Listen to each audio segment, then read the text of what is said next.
Destroy guitars and woman loves guitar. Sad ơi, how to stop it? Destroy guitars and người turns white to black.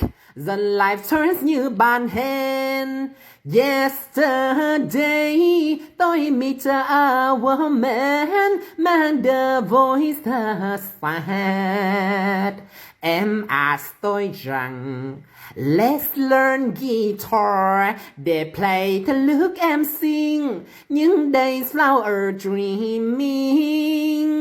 Tôi love nàng nên go to city, find place to study.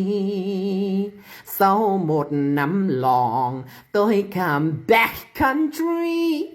Better woman, ngày ấy đã gone bitch.